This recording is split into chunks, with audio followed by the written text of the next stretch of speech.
Hello everyone, welcome to Abhipedia. My name is Ankur Sharma. Accountancy की practice हमारी चल रही है। आज का टॉपिक हमारा है फाइनेंशियल स्टेटमेंट्स। अब फाइनेंशियल स्टेटमेंट्स जो हैं बेसिक अकाउंटिंग का सबसे इम्पॉर्टेंट पार्ट होती हैं। ठीक है, काफ़ी सारे टॉपिक्स हम कर चुके हैं जो शुरू से मेरे पास बने हुए हैं। अब उनका टारगेट हर उसमें रहेगा कि अगर मैं 10 क्वेश्चंस ला रहा हूं तो 10 में से 10 आपके ठीक होने चाहिए। 12 अगर हम कर रहे हैं एक दिन में डिस्कस तो 12 में से 12 मतलब 100% का टारगेट होना चाहिए, तब तो मानेंगे कि आपकी रिवीजन ट्रैक पे है। जो अभी लेटेस्ट ज्वाइन हुए हैं उनका भी जो तो टॉपिक हम कर चुके हैं उनमें तो उनका टारगेट जो है वो क्या होना चाहिए, वही 100 on 100। अगर नहीं है तो you should work on that topic. ठीक है, तो आपने उस टॉपिक के ऊपर काम करना है। ये आपको जो है ये आपका एम है हर क्लास का। ठीक है, तो आज का पहला क्वेश्चन आपके लिए क्या है, how is expired portion of capital expenditure shown in financial statement. Expired portion of capital expenditure, capital expenditure term अब हमें अच्छे से क्लियर होगी, है ना।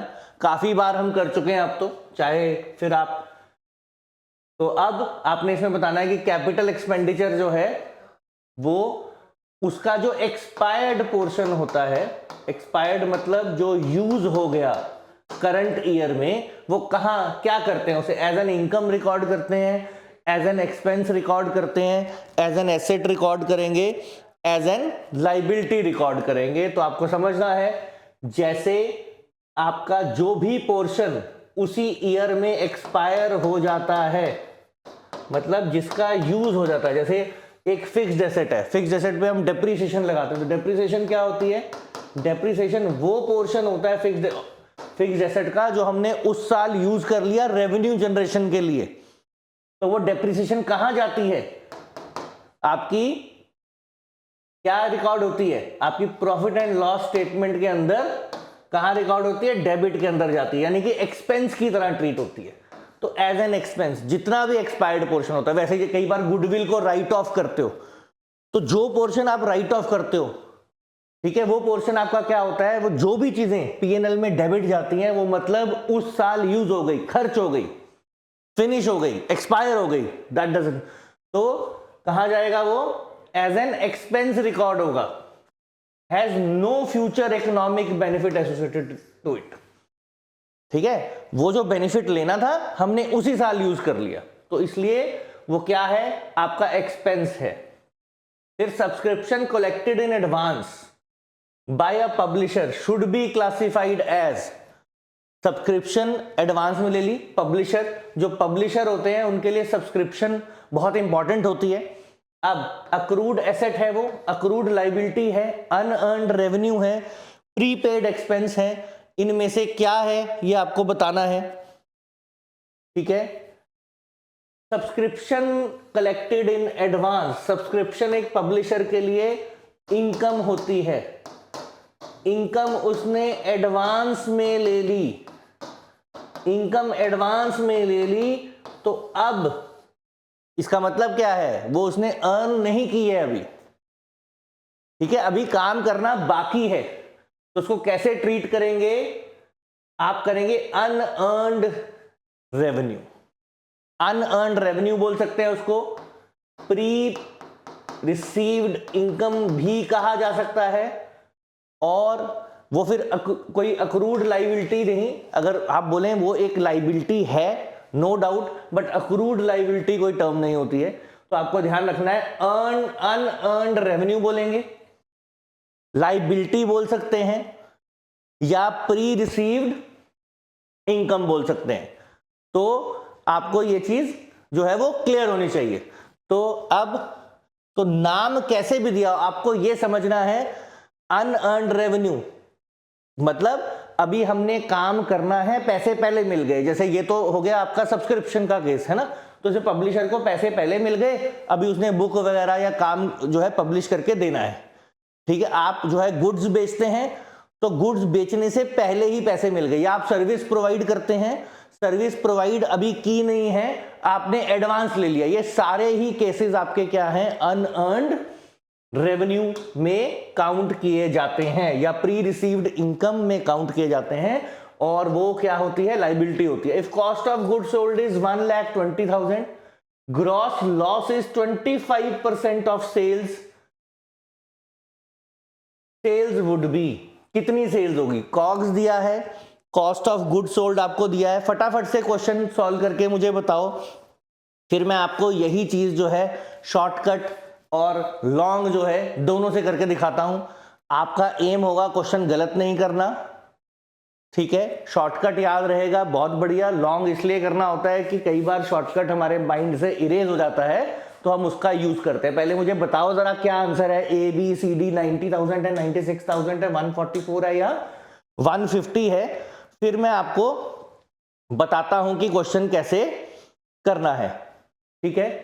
अब देखो, आपको ये तो पता ही है, सेल है, लॉस का मतलब क्या होता है, सेल में लॉस को ऐड करो तो आपका क्या आएगा, कॉस्ट आएगी, है ना। अगर तो सेल में से प्रॉफिट हो रहा होता तो प्रॉफिट को तो माइनस करते हैं तो कॉस्ट आती है, लेकिन सेल्स में जब लॉस को ऐड करते हैं तो हम क्या होता है, तो आपका क्या होता है, प्रॉफिट आता है। अब लॉन्ग वर्ड में तो क्या है, सेल्स को अगर हम 100 ले लें, वो दी नहीं है, कॉस्ट तो दे रखी है, सेल को अगर हम 100 ले लें तो 100 का 25% लॉस है, दिया हुआ है ऑन सेल, तो लॉस कितना, वैसे कितना हो गया, कॉस्ट कितनी हो गई, 125 हो जाएगी, ठीक है, 125 हो जाएगी लॉस आपका, सॉरी जो कॉस्ट है। अब कॉस्ट के ऊपर परसेंटेज आपकी, अब क्या करना है आपको, सिर्फ सॉल्व करना है। क्या करना है, कॉस्ट जो है आपकी 1,20,000, ठीक है, इनटू क्या करेंगे, इनटू करेंगे 100 और नीचे आ जाएगा 125, ठीक है, क्योंकि ये आपकी कॉस्ट दे रखी है तो आपको सेल निकालनी है, तो कॉस्ट को आपने कॉस्ट से डिवाइड कर दिया, ये देखो, है ना, कॉस्ट कितनी आपकी 125, इंटू यूनिटरी मेथड लगा दिया आपने, बेसिकली बहुत सिंपल है ना, 120 इंटू 100 बाय 125, ठीक है। इसी को कैसे करते हैं, देखो ऐसे, लेट एज्यूम, पूरी डिटेल में, लेट कहता है इसको 100 करो, 25 हो गया तो ये आ गया इतना, तो अब सेल्स कितनी हो जाएगी, कॉस्ट डिवाइडेड बाय कॉस्ट, है ना, जो कॉस्ट बन रही है हमारी 100 के हिसाब से जो कॉस्ट बन रही है उसे डिवाइड कर दो और इंटू 100 कर दो, तो 96,000 आपका आंसर आएगा। दूसरा शॉर्टकट आप ऐसे याद रख सकते हैं, जो परसेंटेज है वो 25% ऑन क्या है,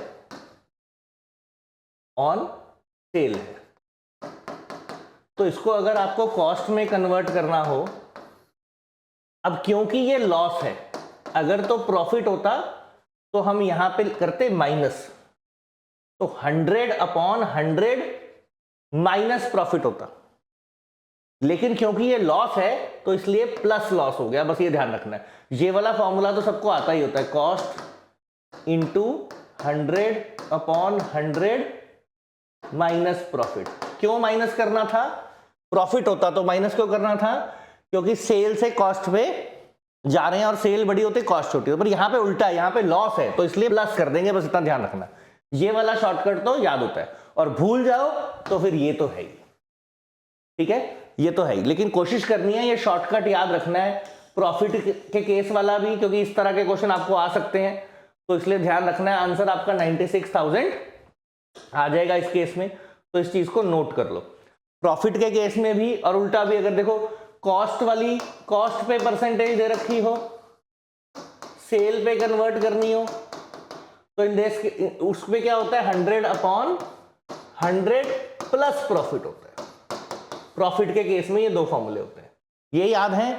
लॉस हो गया तो लॉस के केस में बस उल्टा कर देना है, यहां पे प्लस कर दो, यहां पे माइनस कर दो, इन केस लॉस, ठीक है, तो आपका आंसर जो है वो आ जाएगा। अब prepaid expenses rupees 30,000 are debited to prepaid expenses account and credited to dash account while making adjusting entry।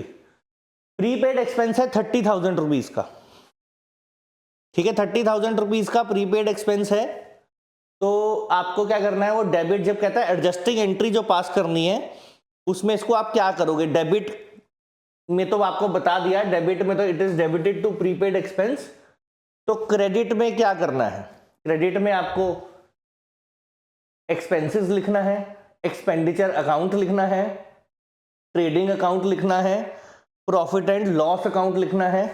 क्या करेंगे? तो आपको ध्यान रखना है, प्रीपेड एक्सपेंस की जब भी एडजस्टिंग एंट्री पास की जाती है तो प्रीपेड एक्सपेंस तो एसेट है, तो उसको कर देते हैं डेबिट। तो प्रीपेड एक्सपेंस हो जाता है डेबिट, क्योंकि एसेट आपका इंक्रीज कर रहा है, और एक्सपेंसेस जाते हैं क्रेडिट में, ये याद रखना है। अब एक्सपेंसेस क्रेडिट में क्यों जाते हैं? क्योंकि इनिशियली जब आपने पेमेंट की होती है उस भी एक्सपेंस की, जैसे इंश्योरेंस की, तो इंश्योरेंस आपने क्या किया होता है? Insurance account debited to cash करा होता है। लेकिन जब साल एंड होता है और हमें एडजस्टिंग एंट्री करनी होती है, तो देखो हमने तो सारी की सारी इंश्योरेंस जो है वो एक्सपेंस की तरह शो कर दी, लेकिन सारी की सारी तो एक्सपेंस नहीं थी, तो जितनी उसमें से प्रीपेड होती है उसकी एंट्री ऐसे कर देते हैं, प्रीपेड इंश्योरेंस टू इंश्योरेंस। ठीक है, जितनी प्रीपेड थी वो यहां पे डाल दी, जैसे 300 थी तो 300 डाल दी। तो इससे क्या होता है, जो इंश्योरेंस आपने 300 एज ए एक्सपेंस नोट कर दी थी वो अब कैंसल आउट हो जाती है और वो प्रीपेड एक्सपेंस की तरह नोट हो जाती है। ठीक है, तो ध्यान रखना, entry prepaid expense to expense. ठीक है, ये एडजस्टिंग एंट्री होगी। अब sales is 3 lakh, cost of good sold is 20 lakh and operating expenses are 5 lakh. The gross profit is, gross profit कैसे निकलेगा ये आपको बताना है। फटाफट से क्वेश्चन देखो और बताओ मुझे क्या होना चाहिए। Sales 30 lakh, cost of good sold 20 lakh, gross profit क्या है? बहुत ही आसान क्वेश्चन है, ग्रॉस प्रॉफिट आपसे पूछा है, बहुत ही आसान क्वेश्चन है। ऑपरेटिंग एक्सपेंस का इस क्वेश्चन में कोई लेना देना नहीं है, बिकॉज आपको ग्रॉस प्रॉफिट निकालना है, नेट प्रॉफिट नहीं निकालना है या ऑपरेटिंग प्रॉफिट नहीं निकालना है। तो सिंपल, जीपी कैसे आता है? जीपी आपका कैसे आता है? Sales minus COGS. तो सेल्स माइनस कॉग्स कर दो, 30 माइनस 20 10 लाख। बी आपका आंसर है। I hope it is clear. तो ऑपरेटिंग एक्सपेंस से पजल नहीं हो जाना। ऑपरेटिंग एक्सपेंस तो तब जरूरत पड़ती है जब जीपी के आगे कुछ निकालना हो, चाहे ऑपरेटिंग एक्सपेंस निकालना हो, सॉरी ऑपरेटिंग प्रॉफिट निकालना हो, चाहे नेट प्रॉफिट निकालना हो, तो तब इसका काम होगा, उससे पहले इसका कोई काम है नहीं। अब next question, inventory in trade is a, inventory in trade is a, क्या है इन्वेंट्री इन ट्रेड? आपको ये बताना है, बहुत इजी है, फटाफट से बताओ, इसमें तो टाइम लगना ही नहीं चाहिए आपका। Inventory in trade is fixed asset, fictitious asset, intangible asset, current asset. क्या है इन्वेंट्री इन ट्रेड? तो इन्वेंट्री का मतलब होता है स्टॉक। स्टॉक होता है वैसे 3 तरह का, raw material, work in progress, और तीसरी चीज क्या होती है? Finished goods. 3 तरह का आपका क्या होता है? ये स्टॉक होता है। अब 3 तरह के स्टॉक में, स्टॉक ये 3 तरह का होता है, लेकिन आपसे पूछा है क्वेश्चन में इनमें से किस हेड के अंदर वो आएगा? फिक्स्ड एसेट के अंदर आएगा, फिक्टिशियस एसेट के अंदर आएगा, इंटेंजिबल होता है, या इंटेंजिबल तो देखो होता नहीं है क्योंकि you can touch the stock, है ना, इंटेंजिबल तो हो नहीं सकता। फिक्टिशियस भी नहीं होता क्योंकि उसकी फिजिकल प्रेजेंस होती है, फिक्टिशियस नहीं हो सकता वो। फिक्स्ड एसेट नहीं होता क्योंकि लॉन्ग रन नहीं होता। स्टॉक तो आता रहता है, यूज होता रहता है, आता रहता है, यूज होता रहता है। क्यों? क्योंकि स्टॉक के बेसिस पे ही तो आप अपनी चीज तैयार करते हो और फिर उसको मार्केट में बेचते हो। और अगर ऐसा नहीं हो रहा कि स्टॉक आपका आता है और डिलीवर होने में मतलब बहुत ज्यादा टाइम लग रहा है, ठीक है, जरूरत से ज्यादा टाइम लग रहा है, डिपेंड, कई चीजें होती है उसमें बनने में बहुत समय लगता है, तो उस हिसाब से होता है। जैसे कार मैन्युफैक्चरिंग आप कर रहे हैं, ऑटोमोबाइल, तो उसमें बनने में ज्यादा टाइम लगता है। लेकिन नॉर्मल से अगर ज्यादा टाइम लग जाए आपका स्टॉक जो है बनकर मार्केट में जाने में, तो इट मींस कहीं ना कहीं प्रॉब्लम है आपके बिजनेस स्ट्रक्चर में, तो आपको कुछ ना कुछ रेमेडियल मेजर्स लेनी पड़ेंगी। तो ये क्या होता है? Current asset. नॉर्मली जितनी भी चीजें होती हैं, स्टॉक होता है, वो आपका 2 या 3 months, 15 days, 20 days, 1 day, 3 day, according to कौन सी गुड आप बना रहे हैं, वो जो है एक ही साल के अंदर कन्वर्ट हो जाता है फिनिश गुड्स के अंदर और वो मार्केट में भी चला जाता है, तो इसलिए उसको करंट एसेट जो है हम कहते हैं। Wages and salaries appearing in trial balance are shown on the, wages and salaries trial balance में जो अपेयर करती हैं वेजेस एंड सैलरीज, उनको कहां दिखाएंगे, debit side of PNL, debit side of trading, liability side of balance sheet, asset side of balance sheet. Trial balance के अंदर जितनी भी चीजें होती हैं वो सिर्फ एक ही बार आती हैं, जो एडजस्टमेंट्स होती हैं वो मिनिमम 2 बार आती हैं, डिपेंडिंग अपॉन कौन सी एडजस्टमेंट है, पर मिनिमम 2 इफेक्ट्स तो उसके होते ही होते हैं, है ना। तो अब आपको ये बताना है wages and salary trial balance में तो एक बार आएगी, तो आपको ये बताना है ट्रेडिंग में आएगी कि पीएनएल में आएगी, ट्रेडिंग में आएगी कि पीएनएल में आएगी, बताओ जी फटाफट से क्या होगा। तो आपको ध्यान रखना है इस चीज में, अगर लिखा है वेजेस एंड सैलरीज तो जाती है ट्रेडिंग के अंदर, जैसा कि इस क्वेश्चन में लिखा हुआ है, लेकिन अगर सैलरी एंड वेजेस लिखा होता तो वो पीएनएल में जाती, ये ध्यान रखना है, क्योंकि वेजेस जो हैं वो फैक्ट्री में दी जाती हैं। तो अगर वेजेस एंड सैलरी लिखा है तो फैक्ट्री में वेजेस मेजरली दी होंगी, लेकिन किसी से कोई सर्विस ली होगी कभी या कोई एडमिनिस्ट्रेटिव काम किसी से कभी लिया होगा तो थोड़ी बहुत सैलरी भी पे करेंगे, बट फैक्ट्री में मेजरली वेजेस पे होती है और ऑफिस के अंदर मेजरली सैलरीज होती हैं और कभी कभी अनलोडिंग लोडिंग के लिए आप लेबर वगैरह बुला लेते हैं उसमें वेजेस, तो इसीलिए वेजेस एंड सैलरी होगा तो ये डायरेक्ट एक्सपेंस है और कहां जाएगा, डेबिट साइड ऑफ ट्रेडिंग।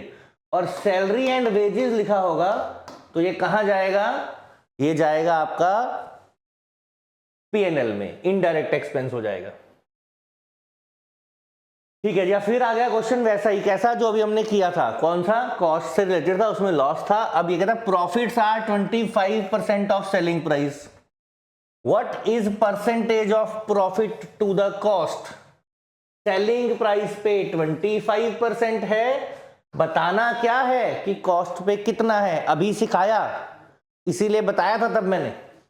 अब इस क्वेश्चन में जो है फटाफट से आप करके मुझे दिखाओ, लो टाइम, फटाफट से सॉल्व करो और मुझे बताओ, शॉर्टकट लॉन्ग कट दोनों से मैं बताऊंगा, ठीक है, लेकिन आपको अभी फटाफट से ये बता देना चाहिए क्योंकि मैंने आपको अभी अभी कुछ क्वेश्चन पहले ही इस चीज को हमने अच्छे से डिस्कस किया था। तो प्रॉफिट 25% सेलिंग प्राइस पे है, what is the percentage of profit on cost. Selling price पे परसेंटेज दी हुई है, कॉस्ट पे कन्वर्ट करनी है, लॉन्ग मेथड भी है, शॉर्ट मेथड भी है। फटाफट से आंसर लिखो, किसी ने लिखा नहीं अभी तक, देखो डिटेल में करेंगे तो वही, सेलिंग प्राइस 100 ले लो तो प्रॉफिट हो गया 25, है ना। तो अब प्रॉफिट निकालना है तो प्रॉफिट अपॉन कॉस्ट जो होता है इनटू 100 जब हम करते हैं तो आपकी प्रॉफिट की परसेंटेज आती है, ठीक है। अब हमारी प्रॉफिट क्या है 25 तो 25 डाल दो, कॉस्ट क्या है 75, ये निकाली ना 75। कैसे आई कॉस्ट, प्रॉफिट है तो सेलिंग प्राइस में से प्रॉफिट को लेस करेंगे तो कॉस्ट आ जाएगी 75। इसको सॉल्व करेंगे तो आपका कितना आ गया, देखो 3 से इसको कैंसिल आउट करेंगे तो ये बनेगा 33.33%। अब शॉर्टकट में वही फॉर्मूला, क्या बोला था मैंने, सेल पे परसेंटेज है, कॉस्ट पे बदलनी है। नॉर्मली सेल ज्यादा ही होती है, प्रॉफिट के केस में तो ज्यादा ही होती है, तो सेल से कॉस्ट में जाएंगे, यानी कि परसेंटेज को आपको सेल पे दी हुई है, क्वेश्चन में देखो यहां आ जाए, सेल पे दी हुई है 25% ऑफ सेलिंग प्राइस और उसको कॉस्ट पे बदलना है। तो क्या याद रखना है, प्रॉफिट अपॉन 100 माइनस प्रॉफिट। तो ऐसा करेंगे तो प्रॉफिट की परसेंटेज आ जाएगी 100 माइनस प्रॉफिट। क्यों करना है 100 माइनस प्रॉफिट, क्योंकि सेल से कॉस्ट पे जाना है, कॉस्ट से अगर सेल पे जाना होता तो वहीं पे हम प्लस का यूज करते, ठीक है, वो बाद की बात है। पर यहां पे आपने जो है ये ध्यान रखना है, जब भी सेलिंग प्राइस से कॉस्ट प्राइस पे जाना है तो ये शॉर्टकट याद रख सकते हो। अब चलते हैं नेक्स्ट क्वेश्चन पे। नेक्स्ट क्वेश्चन कहता है the term fixed asset includes, fixed asset के अंदर क्या क्या आता है? इनमें से बैंक बैलेंस आएगा, कैश इन हैंड आएगा, स्टॉक ऑफ फिनिश गुड आएगा, गुडविल आएगी, क्या आएगा ये आपको बताना है। बहुत इजी क्वेश्चन है, बहुत इजी क्वेश्चन है। तो आप जो है फटाफट से मुझे बता दो इसका आंसर। तो बैंक बैलेंस करंट होता है, कैश इन हैंड करंट होता है, स्टॉक अभी किया इन्वेंट्री करंट एसेट होता है, चाहे फिर स्टॉक फिनिश गुड्स का हो, चाहे रॉ मटेरियल का हो, चाहे वर्क इन प्रोग्रेस का हो। गुडविल, इनमें से सिर्फ एक गुडविल ही है जो फिक्स्ड एसेट है। अच्छा कौन सा फिक्स्ड एसेट है भाई ये भी बताओ फटाफट से। गुडविल कौन सा फिक्स्ड एसेट है एग्जैक्टली बताना हो तो इनटेंजिबल फिक्स्ड एसेट है। क्या है? इनटेंजिबल फिक्स्ड एसेट है। और मुझे आई होप आप सबको मालूम होगा कि इनटेंजिबल फिक्स्ड एसेट क्या होता है ना। तो और गुडविल क्या होती है ये भी आपको पता है। It is the value of reputation brand of the firm computed on the base of profit expected in future above the normal return. कि अगर आप ये ब्रांड नेम लोगे तो भैया अगर मार्केट में 10% प्रॉफिट आ रहा है तो आपको 10% से ज्यादा ही मिलेगा। ये होती है ब्रांडिंग, ये होती है गुडविल, गुडविल का इंपैक्ट। अब आ जाए आखिरी क्वेश्चन पे आज के। Goods costing rupees 2 lakh were damaged by fire and insurance company paid 90% claim, profit and loss account should be debited with. बताओ जी फटाफट से, जिनको आता है वो बताओ, ठीक है। जिनको नहीं आता उनके लिए मैं डिस्कस करता हूं अभी, उसके बाद फिर आपको आ जाएगा। इतना मुश्किल नहीं है ये। देखो सबसे पहले देखो सिंपल कॉमन सेंस लगानी है। 2 लाख के गुड्स हैं, मैं पूरी ही एंट्री आपको बता देता हूं, ठीक है। 2 लाख के गुड्स हैं, इसका 90% ये डिस्ट्रॉय हो गए हैं, तो 90% जो इसका है कितना है वो 1,80,000 हो गया 90%। और 20,000 जो है वो इसका क्या हो गया, इसका जो बचा हुआ पोर्शन है 10% जो बचा हुआ है वो इसका 20% हो गया। तो अब क्या है 2 लाख के गुड्स डिस्ट्रॉय हो गए, उसमें से 1,80,000 इंश्योरेंस कंपनी ने पे कर दिया। पे कर दिया तो नुकसान तो हुआ ही नहीं, तो वो तो आपका कवर हो गया है ना इंश्योरेंस का। हाँ यहां पे एडमिटेड द क्लेम लिखा होता और बात होती, पर फिलहाल अभी इससे पहले इसको कर लेते फिर एडमिटेड द क्लेम वाला भी कर लेंगे। तो 2 लाख का आपने 180 मिल गया। अभी पॉइंट ये है कि नुकसान कितना हुआ, 20,000 हुआ। 2 लाख के गुड्स जले थे, वैसे हम मार्केट में बेचते हैं उनको तो पैसा कमाते हैं। अभी नुकसान कितना हुआ, 2 लाख के गुड्स की कॉस्टिंग थी, 1,80,000 के पैसे मिल गए तो 20,000 का नुकसान हुआ, वो पीएनएल में डेबिट चला जाएगा। अब यहां पे अगर लिखा होता है insurance company admitted the claim, मतलब इंश्योरेंस कंपनी ने बोला भैया 1,80,000 हम आपको दे देंगे, दिए नहीं है दे देंगे। इन दैट केस क्या होता 20,000 तो जाता ही जाता कहां पे, लॉस में। लेकिन ट्रेडिंग अकाउंट के अंदर भी आप क्या करते, जो ये 2 लाख की गुड्स हमारा नुकसान हो गया है, ये 2 लाख आप माइनस कर देते। 2 लाख का जो नुकसान हो गया वो आप क्या कर देते, माइनस कर देते परचेजेस में से, या बाय साइड पे लिख देते बट परचेजेस में से माइनस कर देते। और जो इंश्योरेंस कंपनी है हमें क्लेम दे देगी 1,80,000 का, तो ये जो है 1,80,000 का क्लेम हम क्या करते, ये क्लेम हम एसेट की तरह शो कर देते, इंश्योरेंस कंपनी का नाम लिख देते, इंश्योरेंस कंपनी एसेट में डाल देते 1,80,000। तो ये आपकी गुड्स डिस्ट्रॉयड बाय फायर की जो है रिलेटेड एडजस्टमेंट है। अब इसमें से अभी जो इस क्वेश्चन का आंसर है वो 20,000 है, क्योंकि पीएनएल में इतना ही जाएगा, चाहे पैसा मिल गया हो चाहे मिलने वाला हो। ये दोनों केसेस में पीएनएल में डेबिट तो 20,000 ही होना है। तो आज के लिए इतना ही। आप कमेंट कर सकते हैं, फीडबैक देख सकते हैं, क्लास के बारे में कुछ टॉपिक आप और रिवाइज करना चाहते हैं उसके बारे में, और चैनल को हमारे लाइक सब्सक्राइब भी आप कर सकते हैं। Thank you very much for today. Next class में फिर दोबारा मिलते हैं।